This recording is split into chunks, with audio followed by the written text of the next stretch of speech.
নমস্কার, আমি অমৃতা। আমার চ্যানেলে আপনাদের স্বাগত। আজ আপনাদের পড়ে শোনাব বনফুলে লেখা একটি গল্প, অনির্বচনীয়। খনিকা খাস্তগিরের মস্তকে বজ্রপাত হইয়াছে। এখনো কিন্তু সে মরে নাই, বরং এ অবস্থায় মরা উচিত কিনা এবং উচিত হইলেও সহজ অথচ মর্মান্তিক মৃত্যুর উপায় কি, তাহাই ভালো করিয়া ভাবিয়া দেখিবার জন্য সে ছাদে পায়চারি করিতেছে। কেরোসিন তেল, গলায় দড়ি, পুকুরে ডোবা, এমনকি সায়ানাইড পর্যন্ত নিতান্ত মামুলি হইয়া পড়িয়াছে। যক্ষার জীবাণু শুকিলে হয় না। হঠাৎ পিছনে রমেশবাবুর চটির শব্দ। খন্তু, এখানে আছিস? এই যে, আচ্ছা কি ছেলে মানুষ বলতো তুই? খনিকা কোনো কথা কহিল না। রমেশবাবু বলিলেন, কথা বলছিস না যে? আমি কি এক্ষুনি তোর সঙ্গে ওর বিয়ে দিয়ে দেব? কথাটা ভেবে দেখতে দোষ কি? খনিকা বলিল, তুমি যে বাবা শেষকালে আমাকে একটা দোষবরের হাতে দেবে, এ কথা ভাবতেও পারি না। রমেশবাবু বলিলেন, বেশ তো, তাকে নাই করলি বিয়ে? আমার ছেলেটিকে ভালো লাগলো, তাই বলছিলাম। বিদ্বান, বড় চাকরি করে, চমৎকার স্বাস্থ্য, ছেলেপিলে কিছু নেই, হলোই বা দ্বিতীয় পক্ষ। বেশ তো বাবু, তোর পছন্দ না হয় করিস না বিয়ে। এখন ছবি চল, তোরা লেখাপড়া শিখে শুধু টনসিল দুটোই বড় করেছিস, বুদ্ধি কিছু বাড়েনি। মাতৃভাবাপন্ন রমেশবাবু তাহার মাতৃহীন কন্যাকে লইয়া নিচে নামিয়া গেলেন। বলিতে ভুলিয়াছি, প্রথমেই বলা উচিত ছিল, খনিকা খাস্তগির ইংরেজিতে অনার্স লইয়া বিএ পাশ করিয়াছেন। প্রধান মাসিক পত্রগুলিতে তাহার ছবি ছাপা হইয়া গিয়াছে। খনিকা পরদিন বান্ধবী সুজাতাকে বলিল, যাক, খুব ফাঁড়াটা কেটে গেল।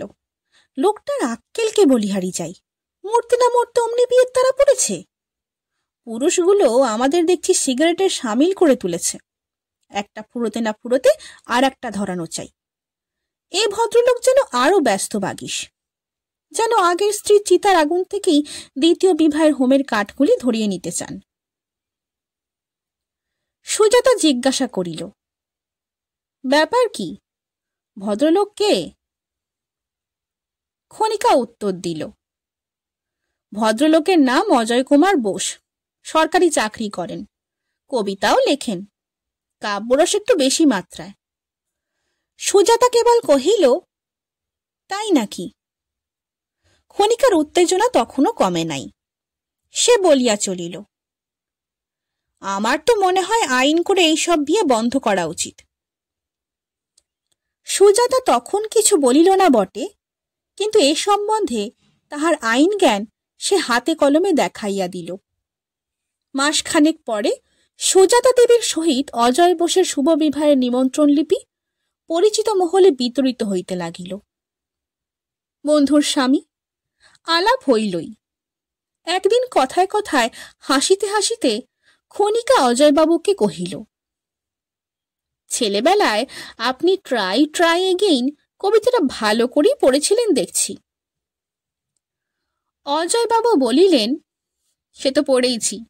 তাছাড়া কি জানেন, প্রথম স্ত্রী মারা যাওয়ার পর বড় বড় লোক এসে দিনরাত অনুরোধ করতে শুরু করলেন। কি করি বলুন, নিজের তাগিদ তো ছিলই। খনিকা সবিস্ময়ে প্রশ্ন করিল, বড় বড় লোক মানে? এই ধরুন না কেন, যুগ্মপত্নীর স্বামী যাজ্ঞবল্ক্য থেকে শুরু করে শেলি, বায়রন, মোপাসা, রবীন্দ্রনাথ, সবারই স্বনির্বন্ধ অনুরোধ। এমনকি আমাদের সত্যেন দত্ত পর্যন্ত বললেন, কে গেছে কে যায়, আর অত শত ভাবনার ফুরসত নেই আজ।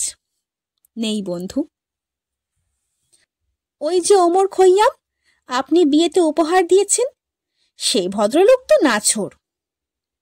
এখন ভেবে দেখুন, ভদ্রভাবে ওদের অনুরোধ রক্ষা করতে হলে আমার মতো গরিব লোকের বিয়ে করা ছাড়া আর উপায় কি? আর অক্তিম কর্ণমূল লইয়া খনিকা বলিলেন, থামুন থামুন, আপনাদের বোঝা গেছে। কিন্তু অজয়ের সপ্রতিভ সরস উত্তরটা সে মনে মনে উপভোগ না করিয়া পারিল না। লোকটি রসিক, সুজাতা সুখী হইবে। কিন্তু কিছুদিন পরে শোনা গেল সুজাতা আত্মহত্যা করিয়াছে, এবং তাহারও কিছুদিন পরে শোনা গেল অজয়বাবু নাকি আবার বিবাহ করিতেছেন, এবং এবার নাকি খনিকা খাস্তগীরকে। Love marriage.